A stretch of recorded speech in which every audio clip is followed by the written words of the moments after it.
सिरसिया के समीप शीतलपुर अंबेडकर भवन में संत शिरोमणि रविदास की जयंती श्रद्धा भाव से मनाई गई। मौके पर लोगों ने श्रद्धा सुमन अर्पित किया और उनके बताए रास्ते पर चलने का संकल्प लिया।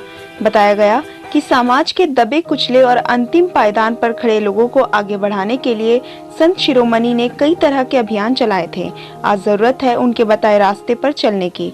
यहाँ इस कार्यक्रम में ईश्वर दास, नकुल दास, राजकिशोर, दीनदयाल, राहुल चंद्रदास, राजू दास मुख्य रूप से मौजूद रहे।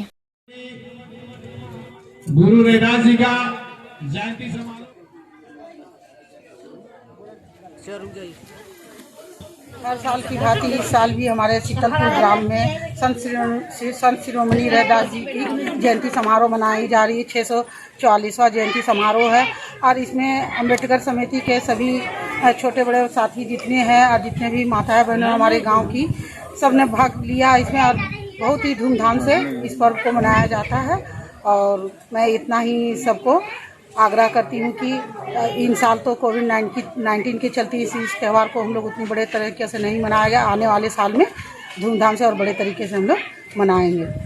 सभी को अम्बेडकर सेवा समिति की तरफ से आज 644वां जयंती समारोह हम लोग मनाने के आज उपस्थित हुए हैं। सभी अब मीडिया कर्मी को भी हम लोग बहुत बहुत धन्यवाद देते हैं और मेरा सिरसिया पंचायत और 13 नंबर वार्ड और गिरिडीह को भी हम बहुत बहुत बधाई देते हैं। ये जयंती समारोह हम लोग मना रहे हैं हर साल की तरह और भी हम लोग मना इस पावन धरती से अम्बेडकर सेवा समिति की ओर से समस्त नगरवासियों, देशवासियों अपितु पूरे विश्व को इस मंच से बधाई है।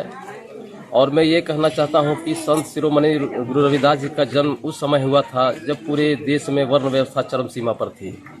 उस वर्ण व्यवस्था को इन्होंने खत्म करने के लिए, समतामूलक समाज निर्माण स्थापित करने के लिए बहुत ही जन्म दिवस है और ये जन्म दिवस 644वां जन्म दिवस मनाया जा रहा है और पूरे भारत में मनाया जा रहा है।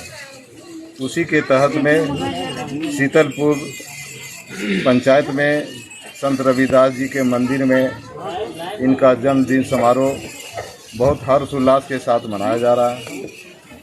इस जन्म दिवस रविदास जी के महोत्सव में ये सबसे बड़ी बात है कि भारत देश में जो मानवतावाद था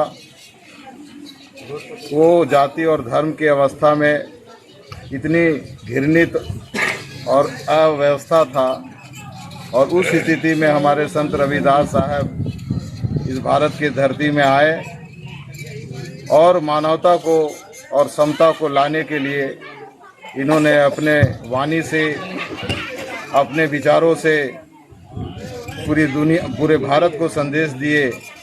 आज इस बात का प्रमाण है कि जो संत रविदास साहब चाहते थे तो भारत के संविधान निर्माता ने इस देश का संविधान रच करके सबका समानता का अधिकार दिलाया। तो आज हमारा जो संत रविदास साहब का जन्म दिवस है, ये जन्म दिवस नहीं संकल्प दिवस है, क्योंकि इस देश में जिस तरह से असामाजिक व्यवस्था था उसको खत्म करने के लिए संत रविदास साहब ने ऐसे महान आत्मा का जन्म हुआ जो सबको समान अधिकार दिलाने का काम किया। उनका ये भी कहना है कि मैं ऐसा चाहूँ राज जहाँ सबको मिले अन्न, वहीं रहेंगे संत रविदास प्रश्न। इसका मतलब ये है कि पूरे हमारे लोगों का जो भी समाज के लोग हैं, गरीब है, अमीर है, बड़े हैं, छोटे हैं, दलित है, पिछड़ा, आदिवासी है, स्वर्ण समाज है, सभी को समान अधिकार देने की बात संत रविदास साहब ने कही।